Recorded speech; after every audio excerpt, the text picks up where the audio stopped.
Hello, you are all very welcome to this new podcast called the Púca Podcast, where we will be bringing you the best information in Irish local folklore, mythology and general shenanigans. In Series 1 of the Púca Podcast, we will specifically be looking at local West Wicklow folklore and mythology. West Wicklow is an area that I am originally from. Within West Wicklow lies a large body of water named locally the Blessington Lake, or officially it's called the Púca Reservoir. It is here where I was first inspired to produce such a podcast. Púca itself, os Gaeilge, is Poul an Púca, which means the hole or the cave of the Púca. So, for anybody who doesn't know, the Púca is an Irish mythological creature. The Púca has been likened to other mythological creatures such as Loki from the Norse mythology. The Púca itself, while quite ambiguous, is generally an equine-like creature, so a creature that has horse-like features mixed with human, normally male-dominated features. Although in certain areas of Ireland it is also known to have rabbit or hare-like features as well. A half man, half rabbit, if you were. So the reason I chose West Wicklow in particular is because, well, as I said already, I hail from West Wicklow, and it is an area of outstanding beauty first and foremost. But secondly, it has a rich mythological and folkloric past. So you might be asking why I say West Wicklow, why I distinguish Wicklow in that sense. Well, the simple answer is that if you look from a topographical or geographical point of view, Wicklow, the county itself, is made up of West Wicklow, then the Wicklow Mountains cut right down the middle in the south, all the way north up to meet the Dublin Mountains, and then you have East and also then South Wicklow. Within West Wicklow, my area, the largest town is Blessington, where the lake is named after. The Púca Reservoir itself gets its name, as I said, from Poul an Púca os Gaeilge, which is the hole of the Púca. Now, while the hole or the entrance of the Púca has never been definitively found, it's generally said that it should be around the area of Púca itself, not the lake, but the actual area. At the area within West Wicklow of Púca itself lies what is called Golden Falls. Now these days there is no falls because once the lake was created in 1939, it was dammed off right beside Púca itself. And there lies, since 1939, a hydroelectric power station. In 1936, the then newly established Irish government, they decided that the Dublin urban area would need everlasting drinking water with its constant expansion. So what was then the Liffey Valley which consisted of a confluence of two rivers, which is the River Liffey and the King's River. It was decided upon that that was where the dam would be established and the valley would be completely filled in. The Púca Reservoir, or the Blessing Lake, is responsible for 65 to 75% of Dublin's drinking water in the south, mid-Dublin and some of the north inner city regions. So, within this podcast series, as I have stated already, in Series 1 we will specify and specifically look at my home area, West Wicklow. For these 2 episodes, I consulted Irish sculptor Aidan Harte, who was commissioned to create a statue of the Púca itself. The Púca statue was supposed to be homed in Ennistimon, County Clare, but there was extreme controversy with this statue. There was severe local opposition, not just involving Clare County Council, but also even involving the local priest. These 2 episodes will consist of an interview with me, your host, and Aidan Harte himself. The Púca is known, like the Norse Loki, to be a trickster, or in Ireland better known as a feckin' messer. Because of this, there are superstitions around the Púca itself. What's fascinating for me is that I first came across Aidan Harte himself when I was studying to make a podcast to do with other Irish local mythology and the controversy at that time of the Púca statue. What I didn't know was that the Púca might be leading us on a trick, him or herself. What happened was I got in contact with Aidan and asked him would he be willing to do an interview for a local folkloric podcast. Thankfully he agreed, but what happened next is something that I didn't expect. Aidan Harte himself is from County Kilkenny. When I contacted Aidan, by pure chance or possibly by way of the Púca, Aidan returned my mail and told me that he was actually staying up in West Wicklow. What are the chances? Was the Púca involved? Who knows? But as they say, the show must go on. So I would like to introduce you to this podcast interview, part 1 of Aidan Harte's interview.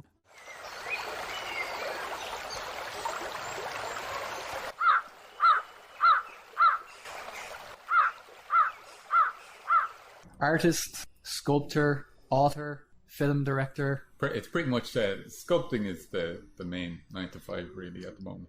Excellent, yeah. And I saw that. Did you have a part with the cartoon saloon in Kilkenny? Yeah, that was my first job really. We set up in maybe 2000 or 1999, and we were trying to get off the ground the film project that eventually became Brendan and the Secret of Kells. And we started off in a little studio in Kilkenny, and then we're doing commercial work to kind of pay the bills. And while we were doing that, I developed a TV concept which was called Scum Fu, which ended up on BBC and TG Carter and S4C and Cartoon Network in the US. That ended up being kind of made concurrently with the film. So on one floor we had the TV show, a bunch of animators there, and then the other floor there was the feature film.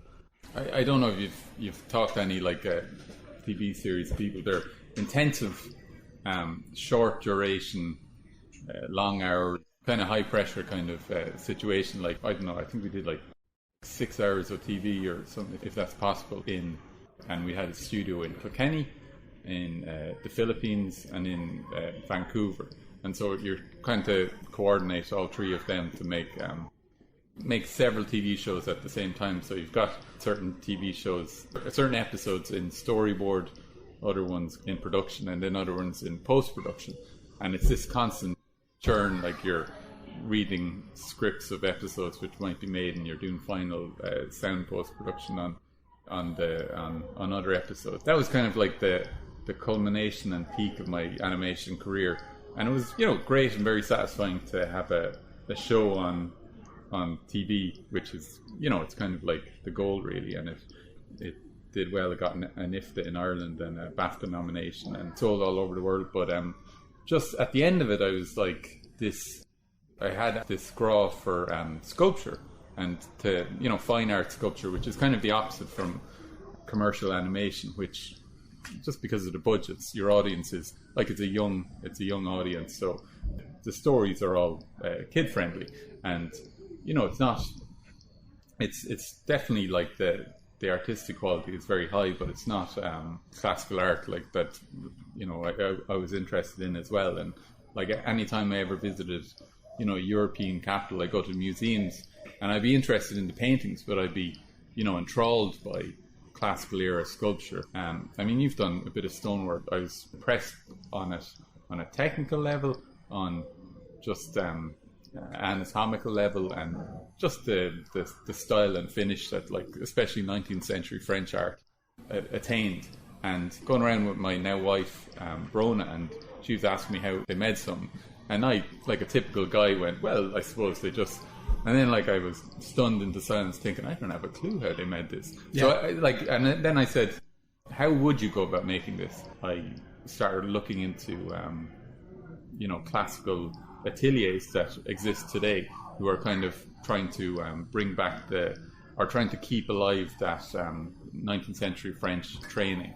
And there's several. There's the one in Florence that I went to. There's different ones around Scandinavia and America, and they're just...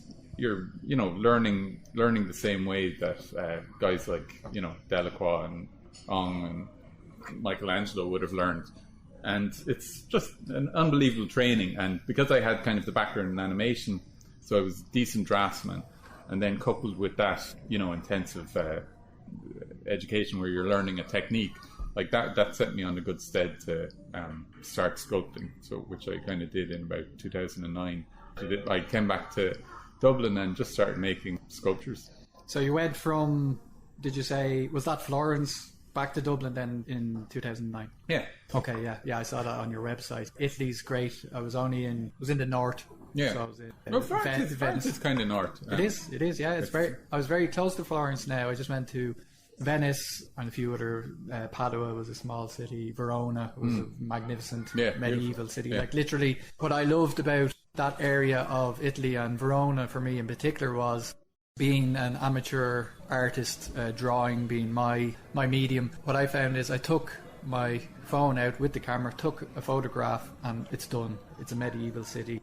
I found it great and also bad because the picture was so picturesque. But then I thought too, if I could draw that would be great. If that makes any sense. And did you stay in Verona? So I stayed in Padua. Yeah. Stayed in Padua and then travelled to Venice and travelled to Verona. Yeah. Venice is a mad place. It is, yeah. Like it's just so unusual. It's really, really crazy. It is, yeah.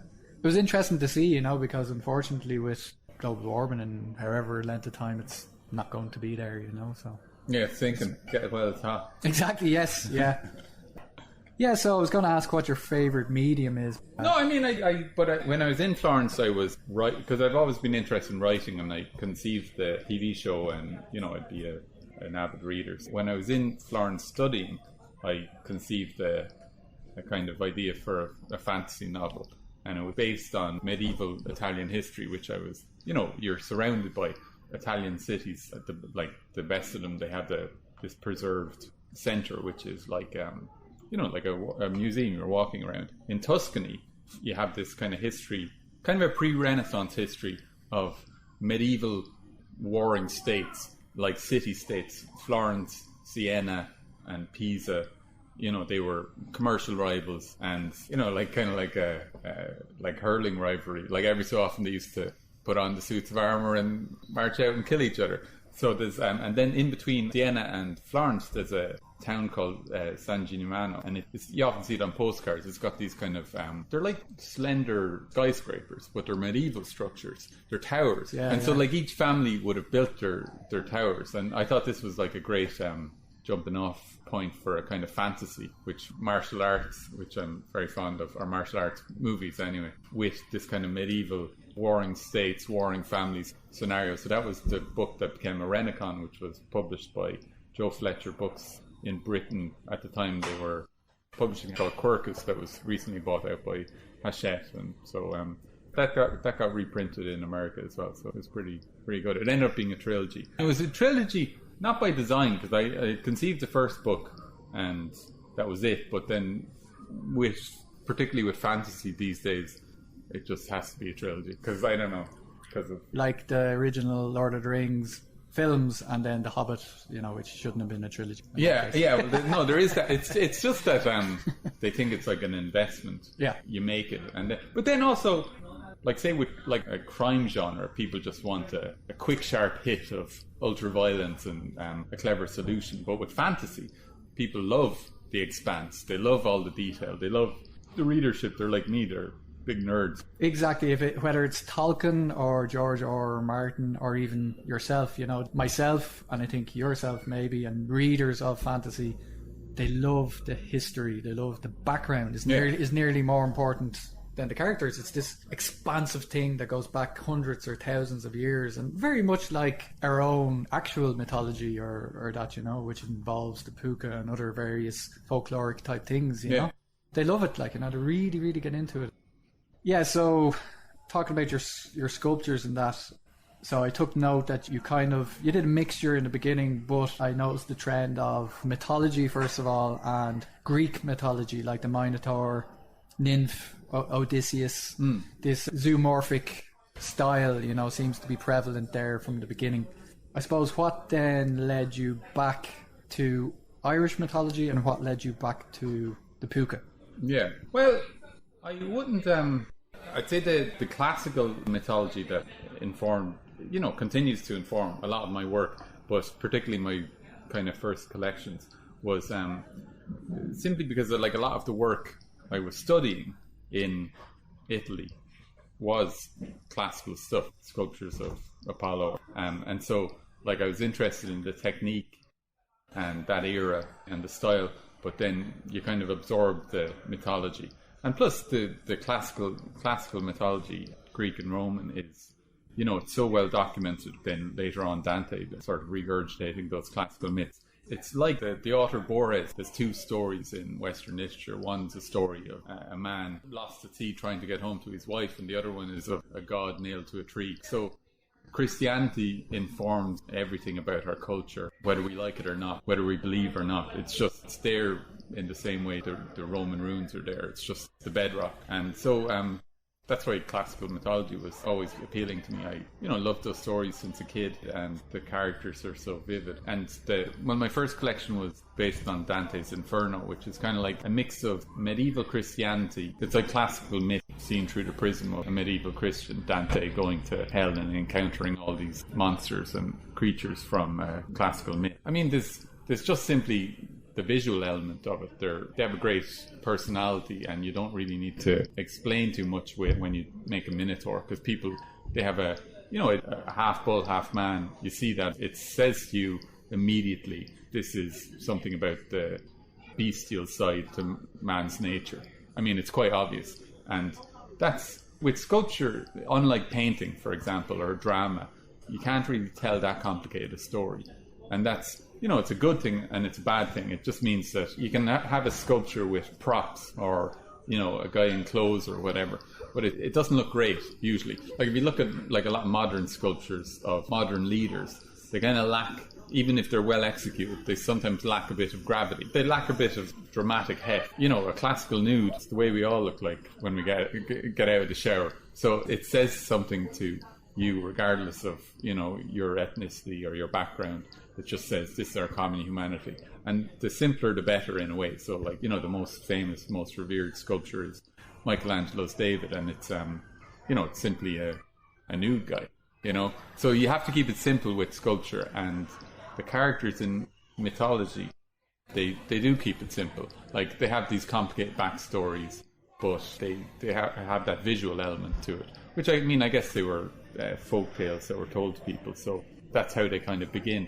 And then so I was just interested in mythology, and I would have always been interested in Irish mythology just as a kid growing up. More so, I think, when we were growing up, I would have heard stories of the Fianna and the Red Branch Knights from my primary school teacher. I think Eddie Lennon's show was on RTE at the time.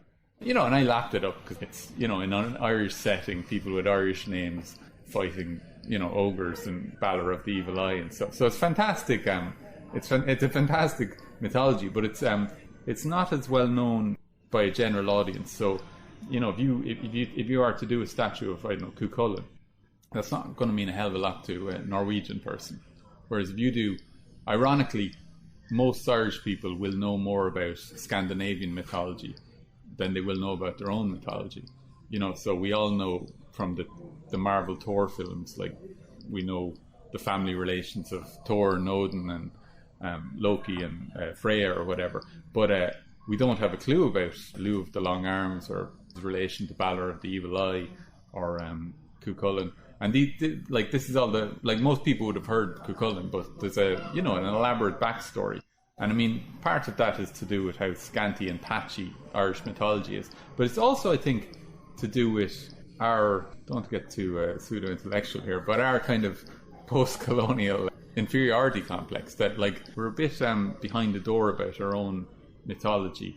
I think the best Irish art is the music we make, trad music. I think it's it's like our monument. Fiddle players like Martin Hayes or whatever, I think they're world-class musicians. But there's a lot of people who they just associate that stuff with diddly-eye, twee, naff, parochial worldview, and they associate, I don't know, Girls Aloud with cosmopolitan internationalism. And it's just, I don't know where it comes from. It's this reticence to celebrate or explore our own culture.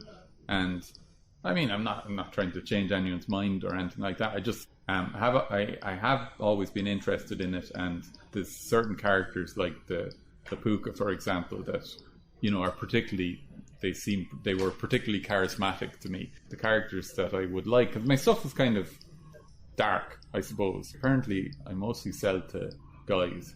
I don't know what that suggests, but it's a bit I don't know, heavy metal or something like that. I tend to have a black patina on my sculpture.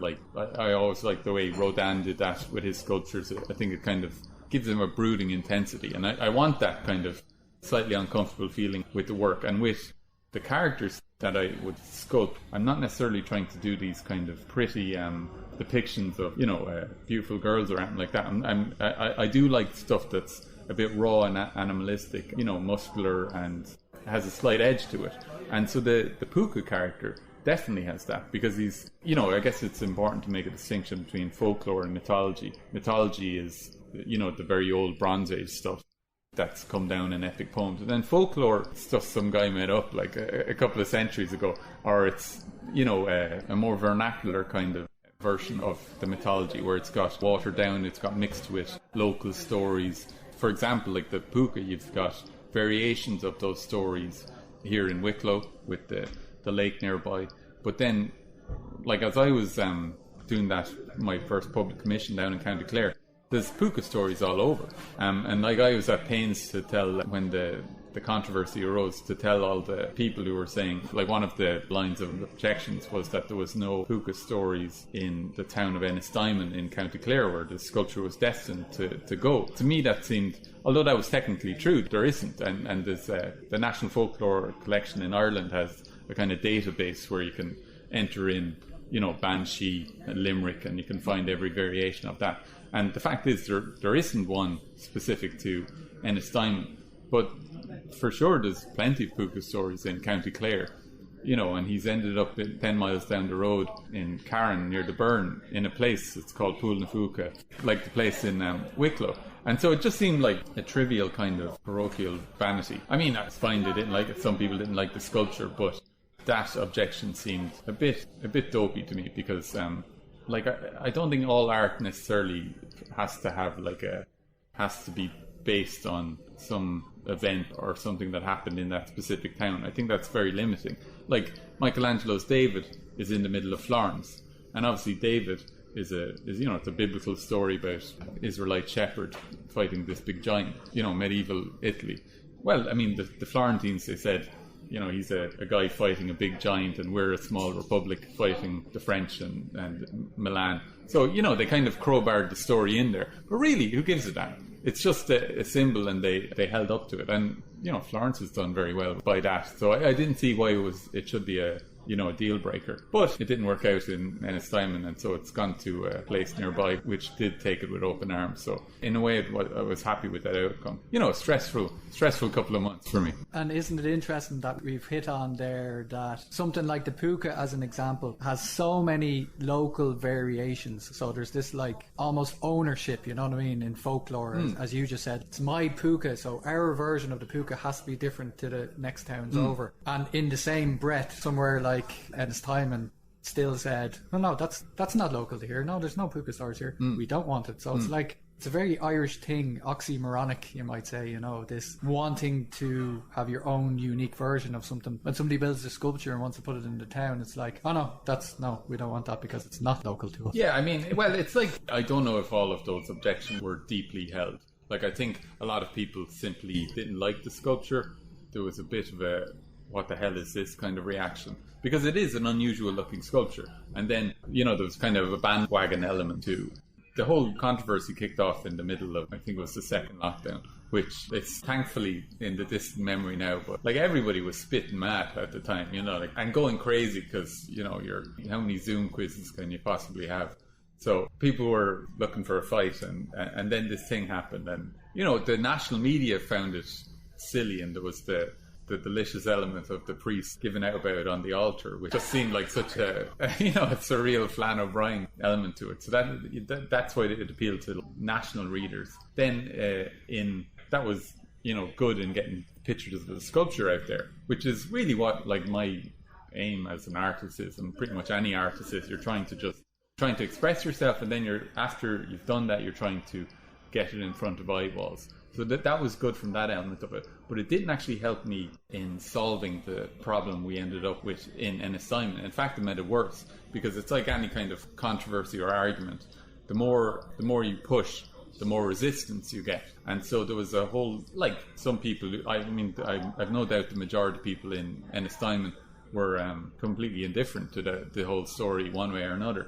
But then they became the town became a punchline for, a couple of weeks as a kind of like, an epitome of throwback, atavistic, rural Ireland kind of thing. And so once people are feeling that kind of scrutiny, it puts people's backs up and they get defensive. Like a lot of people were saying, who's this big fancy Dublin artist trying to foist his sculpture onto us? And I'm not from Dublin, I'm from Kilkenny, from the country. So I was like, I definitely do, to some extent, relate to that feeling of the city. People from the Cosmopole think they're, superior in every single way from people from the country. So I appreciate that. And then add to the fun in Ennistimon, you have a kind of thing you have in a lot of towns in the West of people moving down there, maybe people with money and, setting up hipster cafes and, craft shops and whatever. And then the locals have this, on one sense, they're happy for the, economic benefits it brings, but then they get the feeling that their town is being robbed away from underneath them. And they have this feeling of powerlessness. The Púca kind of controversy rose up, and then it was like, this is a hill we can all die on. So some people did, and it got rapidly quite intense. I mean, have you heard the music video or seen the song?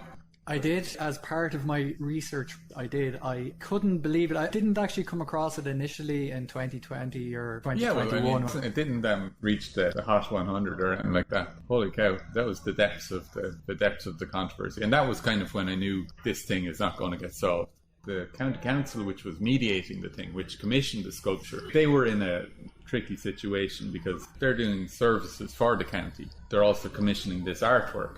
So on the one hand, they wanted to be fair to me, but then they can't ignore the feelings of some people in the county. And I think they were a minority. They were a very vocal minority. The county council, they're like in Clare, like every other county in Ireland, they're people giving out no matter what they do.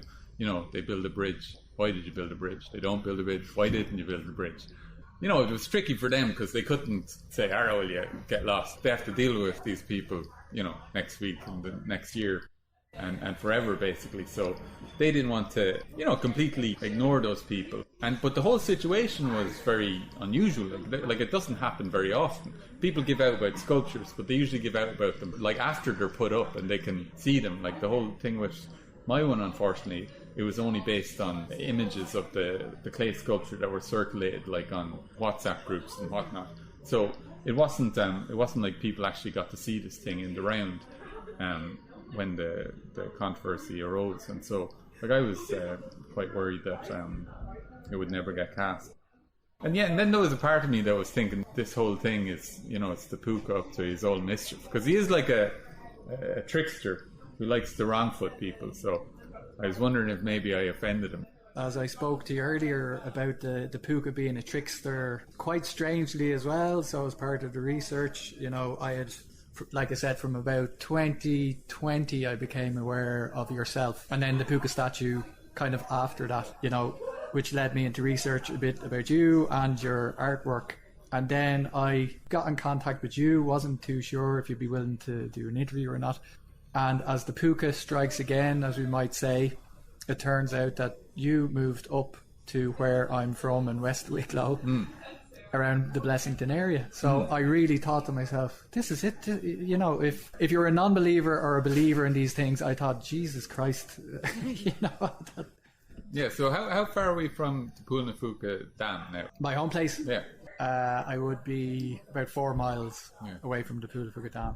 Yeah, and it's the most famous, I'd say, Púca location in Ireland. Where else? There's places out in Cork, in Kerry, in Clare. But for sure, when people say Púca, they say Pool na Púca in Wicklow. Yeah, and you see, there's the association, because it was the Blessington Lake now is officially, from an ESB point of view, is called the Pool na Púca Reservoir. Yeah. So they named the entire lake after it, which went from Pool na Púca, which is a tiny little parochial small area, to naming the lake after it. Yeah. So people often said, "What Pool na Púca? What is that?" Also, there is a very, very old, what used to be a hotel. It was called Burke's of the Fall, and the fall was originally pre-dam, so pre the lake. The waterfall is now like a trickle. It's gone. Yeah, it's non-existent. So that locally, people would still call that the falls. Yeah, it was called Golden Falls, and some of the 19th century paintings and drawings that were done are absolutely magnificent. Like, it was beautiful back in the day, and that's why it was called Golden Falls. After Burke's of the Fall, it was called Pool na Púca House, and that was quite renowned for music, entertainment and food. So it became quite known, and being on the N81, people driving and that would have known Pool na Púca House, Pool na Púca as an area. Again, you might say that could be the sprite, maybe. Yeah. Well, one of the things was that like music or whatever, there's characters that come into fashion and characters that drop out of fashion. And for sure, in the 19th century, the Púca was far more well known generally than in the 20th century and certainly the 21st century. He was he was one of the main characters in Irish folklore. But then, the leprechaun and the banshee get all the limelight these days. But he's making a bit of a comeback, I think. Yeah. Maybe thanks to your sculpture and there's also a festival up in Meath. The Halloween festival, Púca. Yeah. I again, that popped up, and because I told my friends about, I'd done a bit of a small segment on the Púca on my last podcast, and people kept saying that to me. People kept coming back to me and saying, "Oh, the Púca! See, there's a festival now called Púca and stuff." And I said, "Yeah." People were saying, "What is this?" Because a good many people never heard of the Púca. Full stop. They would have got a description in an article in the journal. The Púca is a mischievous Irish sprite, and they were, people were asking me what motivated you to do it, and like I was saying to you, the anarchic, wild aspect of the Púca, that he's this personification of the chaotic element to nature. That was what appealed to me, because I think that's it's true. I think nature is, it's something that we fuck with at our peril, and it's not this.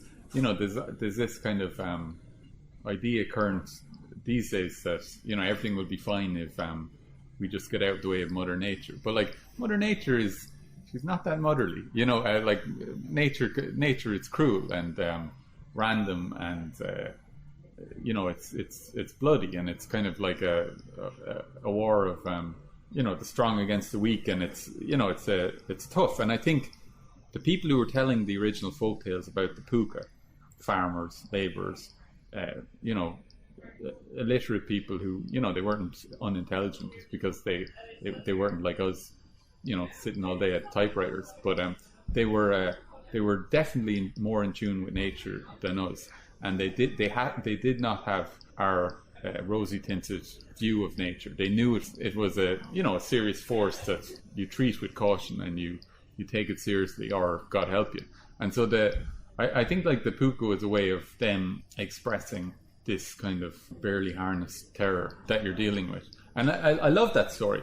And then when I was trying to say this to people, I'd have some people who were defenders and some people who were, you know, antagonists. And the people who were against it were saying, no, it's evil. People that were for it were generally going, you know, no, he's, you know, a bringer of good luck.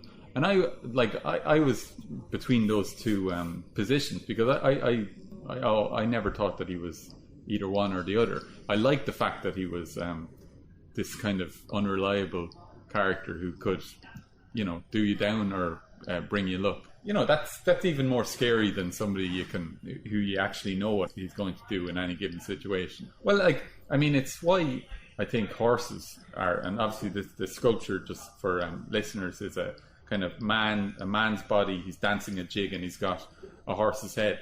But like, horses are more than cows and pigs, which we rely on for, you know, nutrition. Like horses, they're incredibly charismatic. There's a reason teenage girls have them on their bedroom walls. They grab our imagination, and I think they do because they have this combination of sensitivity. You know, it's easy to make a horse sick, like they're fierce particular, but then they're also this kind of raw power. And I was reading a good book recently. It's called Farewell to the Horse, and it's by this German guy who's just, you know, a sort of source of information about horses. And he was saying that, and he's just dwelling into how they were like the dog. They've been kind of our colleague in civilization for as long as going. Like, they were obviously the horse was the main source of, you know, tractor power. Like, you wanted to pull or push something, you're going to use a horse before you have, you know, a combustion engine.